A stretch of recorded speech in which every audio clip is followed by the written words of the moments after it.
salut internaute, ça me fait super plaisir d'être avec toi aujourd'hui. Et le sujet, c'est ça. Le tutoiement. Donc le tutoiement, c'est une pratique qui est pas mal répandue ici au Québec, voire même, je dirais, bien plus que ce que j'ai pu voir en France. C'est pas... comment je dirais, c'est pas vu de la même manière. Naturellement, le vouvoiement existe quand même encore ici. On va vouvoyer des personnes, souvent quand c'est des gens qui sont plus âgés, ou alors ton patron à ton nouveau travail, tu n'arrives pas en le tutoyant. On s'entend qu'il y a quand même une marge, c'est sûr. Mais sinon, le tutoiement est quand même plus libre, je dirais, sans que ce soit quelque chose qui soit perçu comme agressif ou malveillant ou quelque chose du genre. Par exemple, je vais donner des exemples, ça va être plus facile d'expliquer. Je suis dans la rue, j'ai un problème avec ma voiture, il y a quelqu'un qui s'arrête et qui décide de venir m'aider. C'est sûr qu'il va pas me vouvoyer, il va me tutoyer parce que c'est une manière quelque part de briser la glace et de dire regarde, je viens t'aider. On est super amis, on se connaît pas, mais on est amis, on est amis de problème. T'as un gros problème, je viens t'aider.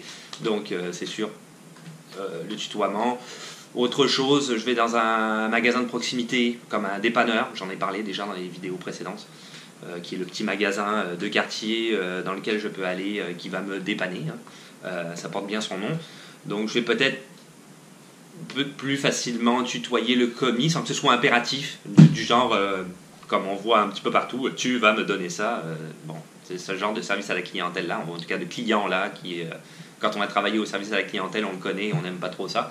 Mais plus un tutoiement, je dirais, gentillé, où en général peut-être même lui va nous tutoyer. Donc il y a comme un rapport, le mécanicien aussi par exemple. Bon, c'est tous des exemples comme ça, mais on va peut-être tutoyer plus facilement pour, c'est ça que je disais, briser la glace et avoir un rapport plus simple entre les personnes. Dire regarde, on va pas... donc c'est pas mal ça, le tutoiement ici. Et de par mon expérience, je dois dire que j'apprécie pas mal ça. Je trouve que c'est beaucoup plus facile au niveau des relations humaines. Quelque chose que j'ai trouvé vraiment super cool quand je suis arrivé ici, c'est que les gens, quand ils attendent le bus, ils font la queue. Donc ça, je trouve ça exceptionnel. C'est vraiment super bien. Moi, quand j'étais en France, toujours, je me base sur mon propre exemple parce que j'en ai pas d'autres là, mais c'est ça. Quand j'étais en France, j'attendais le bus et c'était un petit peu la guerre quand le bus arrivait. C'était le premier entré, premier servi. Donc s'il y avait des places, tu t'asseyais et puis si t'étais en dernier et que c'était super plein, et ben t'étais debout. Et voilà, et c'est tout. Mais pas ici. Ici, c'est le premier arrivé, premier servi, dans le sens où vraiment tu fais la queue. Donc je suis le premier arrivé à l'arrêt de bus, ça va être moi devant et tous les autres vont automatiquement se mettre en arrière. Ça, je trouve ça génial. Et bien entendu, la courtoisie veut que tu passes pas devant la personne. C'est sûr que c'est comme au supermarché, quand tu es à la caisse, tu fais la queue, il n'y a pas une loi, c'est pas écrit dans les textes de loi, la police va pas venir t'arrêter si tu passes quelqu'un devant la caisse. Mais on s'entend que ça va quand même être pas mal vu et que tu risques c'est ça, le gars en face, il va peut-être pas être super content et ça va mal aller, avec raison peut-être. Autre chose, ça je pense que je l'avais vu en France, il y a des sièges qui sont réservés dans le métro, dans les bus je pense, mais dans le métro j'en suis certain, il y a des sièges qui sont réservés pour les personnes handicapées ou les femmes enceintes, les personnes âgées, etc., ou à mobilité réduite. Ça je trouve ça exceptionnel aussi, pas mal cool. C'est sûr que la courtoisie veut que, en théorie, tu es censé te lever quand une personne comme ça arrive dans le métro. C'est quelque chose que malheureusement je trouve que ça se perd. Que c'est pas exceptionnel, c'est pas cool. Exceptionnel, je dis souvent exceptionnel. Je vais arrêter. Donc non, c'est ça, c'est pas génial. Je pense qu'en France il y en avait aussi, je suis plus certain, donc c'est pour ça que j'en parle. Mais sinon l'idée est vraiment très bien d'avoir des places qui sont spécifiques pour ces gens-là, pour être sûr qu'ils puissent s'asseoir même si le métro est bondé. Vraiment top.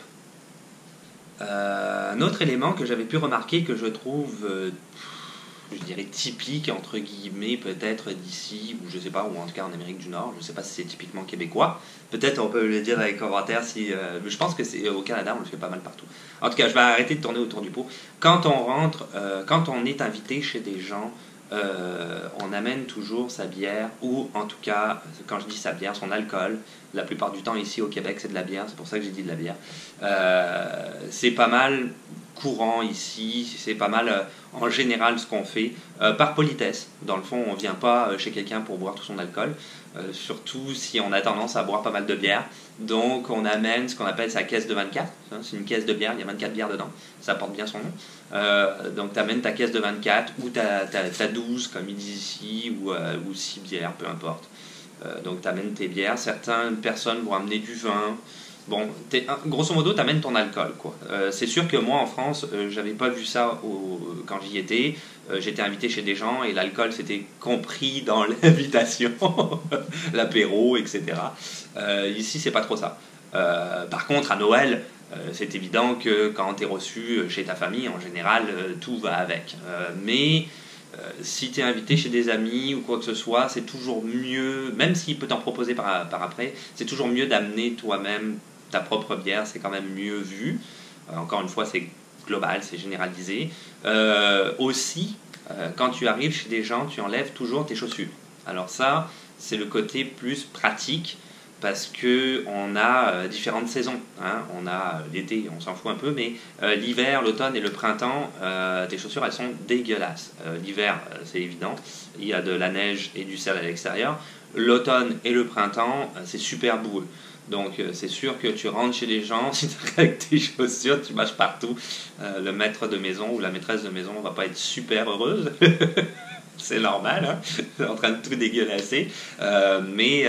Donc c'est ça. Donc toute l'année, moi en tout cas, j'ai toujours vu ça chez n'importe qui. Quand je rentre chez quelqu'un, j'enlève toujours mes chaussures. J'enlève toujours mes chaussures, blablabla. C'est un automatisme. Donc ça, je trouve ça aussi pas mal. En ce qui concerne aussi la tenue vestimentaire, j'ai pu remarquer que ici, les gens vont être amenés à juger les autres sur leur tenue vestimentaire. Mais attention, il y a une petite différence par rapport à ce que j'avais vu en France, encore une fois. En France, quelqu'un qui se baladait dehors et il avait un short à rayures avec un t-shirt à gros poids, les gens le regardaient bizarre. Grosso modo, si t'es pas trop habillé à la mode, si t'es un peu habillé étrangement, les gens vont tendance à te regarder de manière un peu... c'est ça. Ici, c'est pas le cas. Ça n'a rien à voir avec ça. Tu peux t'habiller un peu comme tu veux, les gens, je pense qu'ils s'en foutent royalement. C'est plus par rapport à la température. C'est-à-dire que l'hiver, c'est sûr que l'été, si tu sors l'été à plus 40 degrés avec un manteau d'hiver, tout le monde, je pense dans n'importe quel pays, tout le monde va te regarder un peu bizarrement. Mais l'hiver, essentiellement, si tu sors et que tu es mal habillé, comme par exemple, j'en avais parlé dans une vidéo précédente, des gens qui ont des jeans et l'ourlet est retroussé avec des baskets aux pieds et pas de chaussettes dedans, alors qu'il fait moins 20, moins 30 dehors et que tu peux mettre les pieds dans l'eau et la neige, les pieds dans la neige, pardon, et que c'est super glacé ou que c'est vraiment glissant dehors. C'est peut-être pas idéal, donc les gens vont te regarder bizarrement. Si tu mets pas de chapeau, tu vas y voir super froid à la tête. Alors c'est cool, tu vas avoir tes petits cheveux, t'es super beau et tout ça, mais les gens vont dire ok, lui il est un peu cinglé quand même, il fait moins 20 dehors, la chaleur, c'est ça, tu perds ta chaleur pas mal par la tête, etc. etc. T'as pas de gros manteau d'hiver, les gens aussi ils vont dire ok, t'es juste un petit pull, il fait moins 30, ils vont te regarder bizarrement. Donc ils te jugent sur ta tenue vestimentaire, mais plus par rapport à la température qu'il fait à l'extérieur. C'est une petite différence. Quelque chose aussi que je trouve vraiment au top, c'est que ici le système D est quand même pas mal valorisé. De manière générale, chez les gens, c'est valorisé. Pouvoir te débrouiller, c'est bien vu. Peu importe le métier que tu fais, hein. Évidemment, si tu travailles dans la construction, c'est sûr que tu te démerdes pas mal tout seul, mais même des gens qui travaillent dans les bureaux, j'ai vu qu'ils se débrouillent pas mal tout seuls. Donc ça va à peu près sur tous les domaines. Au niveau de la rénovation, tu rénoves ta maison, beaucoup de gens vont essayer de se débrouiller au maximum tout seul avant de faire appel à un professionnel. Par exemple, je veux refaire mes armoires de la cuisine, je vais faire appel à un menuisier. Et avant de faire ça, je vais essayer de peut-être déblayer tout ce qu'il y a autour tout seul, refaire des choses tout seul, le plus que je peux. Et là-dessus, tu as des magasins ici qui sont ultra populaires de rénovation, comme Rona ou Home Depot, où les gens vont aller. C'est des magasins gigantesques et ils vendent de tout là-dedans, de la quincaillerie jusque vraiment pour ta salle de bain, etc. Avec des douches entières, des baignoires, des choses pour refaire le plancher. Tout ce que tu veux, tu peux le trouver là. Donc les gens essayent... Pour exemple, d'ailleurs, par rapport à ce que nous, on a fait avec ma conjointe, notre toilette fonctionnait plus, on l'a changé tout seul. On s'est renseigné, on l'a changé tout seul, on y est arrivé. Ça a été un peu compliqué, mais on y est arrivé. Donc c'est ça, les gens, pas mal, ils se débrouillent tout seuls.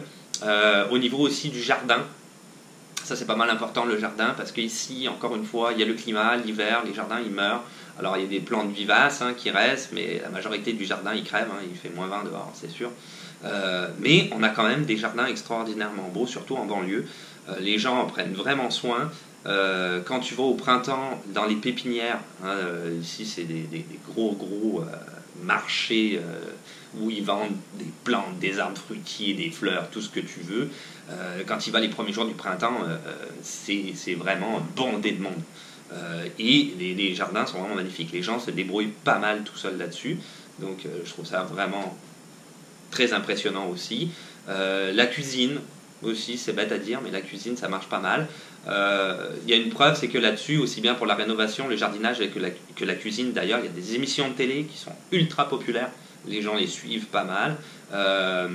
Pour la cuisine, justement, il y a un gars, je me souviens plus de son nom, lui il fait des émissions de cuisine pour les gars, là, pour tous les messieurs qui savent pas réellement cuisiner. Comment est-ce que tu peux te débrouiller pour faire quelque chose de relativement potable, et c'est pas mal suivi aussi. Donc c'est ça, ici, le système D, être un peu manuel, savoir se débrouiller, c'est super bien vu, et surtout quand tu sais le faire, moi je ne savais pas avant, et j'ai appris, et je trouve que c'est vraiment pratique, c'est vraiment pratique. Et voilà, c'est tout pour aujourd'hui. Donc comme d'habitude, si tu veux laisser des questions, des suggestions, dans les commentaires, un petit pouce bleu parce que ça fait toujours plaisir, de t'abonner parce que c'est carrément plus simple de pouvoir avoir les nouvelles vidéos quand elles sortent, et puis on a un compte Instagram comme d'habitude, j'arrête pas de le dire, donc tu peux aller voir dessus. Dernièrement j'ai eu un petit peu du mal, mais j'essaye toujours d'être quand même assez assidu là-dessus et de montrer des choses qui seront soit insolites, soit en rapport avec la vidéo. Et puis on se dit à la revoyure. Ciao, bye.